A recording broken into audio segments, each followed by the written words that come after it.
This is the Sean Hannity Show podcast. Good evening, Sean. All right, Sheriff, I have spoken with many officers, including that one we interviewed last night. They're all telling me the same thing.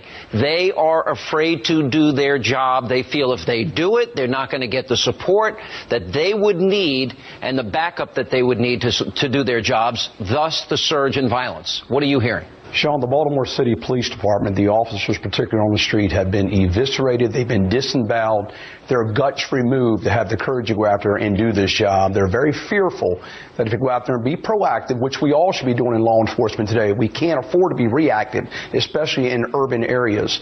Those officers are no longer being proactive, and as you see, the violence has surged. We've had 36 homicides in the last 27 days alone in Baltimore City. This is absolutely unacceptable, and I hope this is a shot fired across the bow of mayors, urban leaders across this country.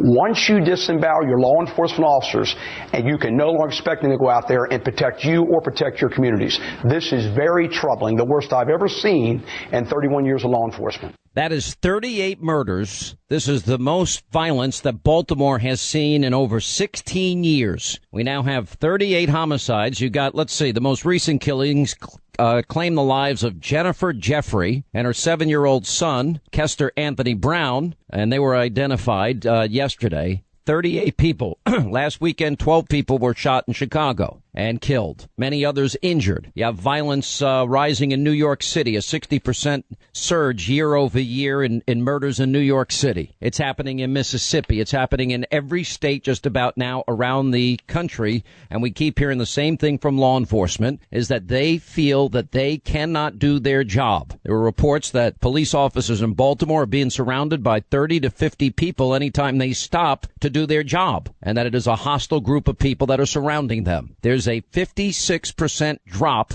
in arrests in Baltimore alone. Is this directly related to the president, to the president's comments, to all the the rush to judgment that he has made in high-profile cases, as many comments that he's made about police? Joining us to discuss this, the Reverend Jesse Lee Peterson. He is the president, the founder of the Brotherhood Organization for a New Destiny, and the Reverend Oliver White of the Grace Community United Church of Christ. Anyway, welcome both of you back to the program. Good to talk to you both. Thank you, Sean. Thanks for having me back. Reverend White, I'll begin with you. These are young people. They're dying. The president has never talked about the violence in his home city of Chicago. The president didn't mention this 7-year-old little boy that was murdered this week. He didn't mention this woman who had only been married 1 month. He didn't mention that this is now a 16-year high. He never talks about thousands of people being killed in inner cities. It seems that he only wants to involve himself in high-profile race cases that advance a narrative. That's when he rushes to judgment, like the Cambridge police acting stupidly. He was wrong there. Or in the case of Trayvon Martin, the evidence showed, an eyewitness testified, that Trayvon Martin was grounding and pounding George Zimmerman. He rushed to judgment in the case of Ferguson, Missouri, Michael Brown, who we later found out robbed a store, intimidated a clerk, fought a cop for his gun, and charged at a police officer, according to the eyewitnesses in that case. He still mentions these incidents as examples of bad policing around the country. Then Baltimore happens. We still don't know what happened to Freddie Gray. It's still a mystery to everybody. And he comments on that case as well. So I ask you, why doesn't the president talk about this? Why does he only talk about cases that seem to advance a narrative that he believes? Well, the first thing that comes to my mind is the president is a politician. And, politicians do what politicians do. We can't expect him to comment to the extent that I think you would desire. To do that would be like saying we have a major epidemic. I keep trying to see, where is this epidemic you're talking about? And then, the epidemic. Look at the Memorial Day weekend. 9 killed in Baltimore, 8 or 9 killed in New York, 12 killed in Chicago, dozens of others injured, all gunfire. Not a peep, not a word from the president. Let me venture a guess here, Reverend. I bet you can't name the one person who was killed over the Memorial Day weekend. Can you name one person? I have a lot more on my plate than I'm not criticizing you, Reverend. I understand. Yeah. I'm not being critical. Please don't misunderstand me. But what I'm saying is the president rushes to judgment on issues that advance a political narrative. And young people created by God, you're a reverend, are losing their lives, and he doesn't utter a single word, not one. I think he's uttering a lot of words, No, he's not. He's not talking about black-on-black violence. He's not talking about urban America, inner-city violence. By the way, these are cities and towns that have been run by liberals for decades. And people, the unemployment rate is high. The poverty level is high. So what shall we expect from I expect him not to create a narrative that police are racist by using high-profile cases without even having facts. Well, if he said, we need to spend more money on education, we need to invest. We've spent more money. Baltimore got $1.8 billion stimulus dollars. Baltimore got $1.8 stimulus dollars. They get over $1 billion a year for education. And? Jesse You Lee. know, Sean, I think that what's happening in Baltimore right now is quite telling. I've been saying for the last 25 years that most black Americans, not all, but most are not suffering due to the lack of material things. It has nothing to do with the lack of education. It has nothing to do with the lack of food or material things, but everything to do with the lack of due to the lack of moral character because of the destruction of the homes. And this is absolutely opening my eyes to see what is going on. The law of the land is created to control the lawless, because people who follow the law of their hearts don't need the law of the land. And now they'll pull away the law of the land, meaning that police officers are no longer going into those areas there in Boston. The lawless are now walking the street with guns. They're openly carrying guns in their homes, and in their hands in the community. And the good folks who don't need the law of the land are now hiding in their homes. They're putting up walls to protect themselves from the lawless. And if you could see that, you could see that it has nothing to do with white racism or police brutality, but everything to do with the lack of moral character. And Barack Obama, the so-called civil rights leaders, and the white liberals, they want this to happen. This is why Barack Obama and others made it so difficult for the police officers to go in there to enforce, because they had some control over the community going out of control. And now that the laws are not going in to control these people, it's nothing but chaos. Now Barack Obama can come in and say, look, because he's all about the redistribution of power and wealth. He comes in and they have created this environment that blacks are doing this because of white racism, white cops. So now they come in and say, hey, there is racism there. I know how you feel.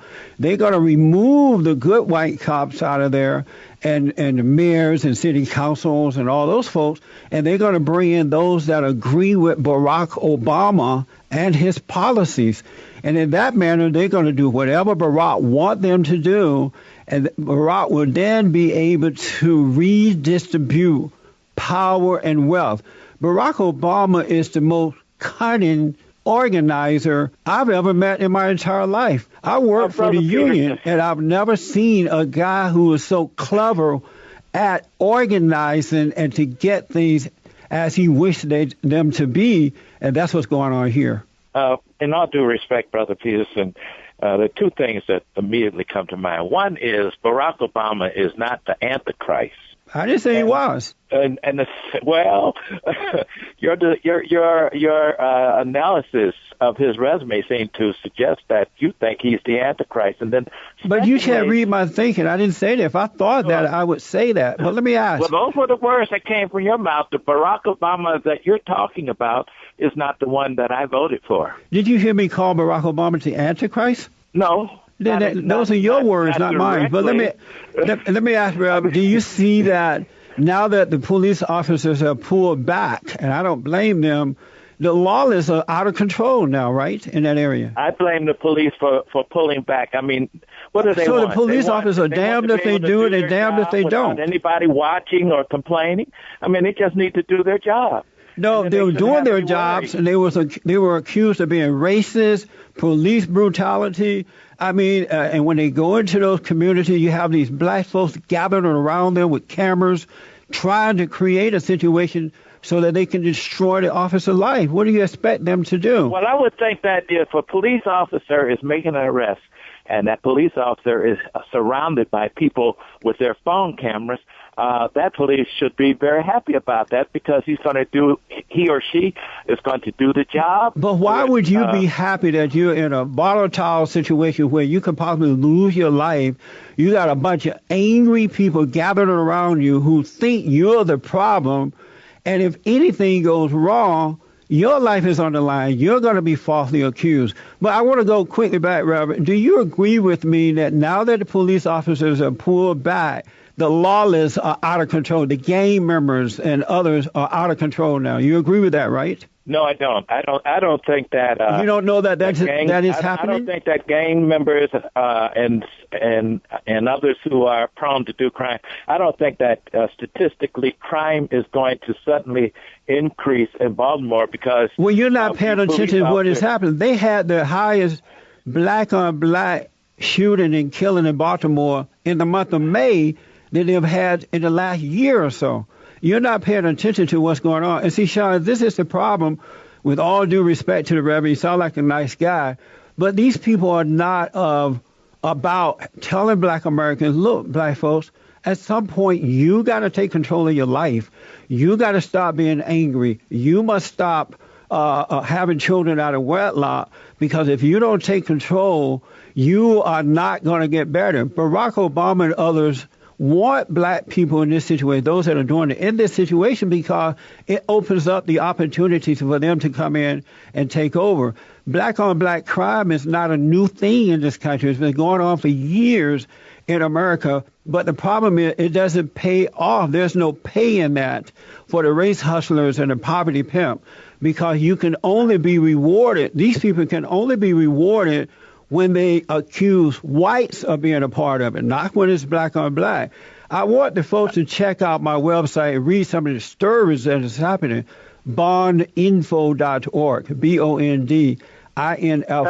All right, let me black people don't care. These folks don't care about black folks. That's why they're not doing it, Sean. Let me respond, Brother Peterson, to your term, black on black crime. I mean, you use that term several times, and in my opinion, that is effectively smacks a racial label on problems that's ridiculous. Are caused by socioeconomic and all other kinds of issues that impact. Let me hang on a second. Let me jump in here, sir. Reverend White. Let me just add one point here, and that is the number of. Again, we love these kids. I don't think anyone on this program doesn't want to see these kids rise to their God-given potential. Working every day to do that. They're dying, and I think, though, when you add the numbers, we're talking about maybe 100 people killed by police a year, and we're talking about thousands of examples of black-on-black crime. Those are the numbers. So I think that's what the Reverend was referring to.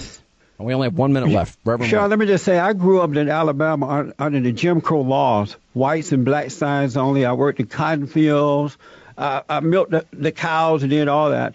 But because we had respect for our family, our parents, we loved what was right. We knew all white people were not mean people. We worked hard. We didn't have black-on-black crime.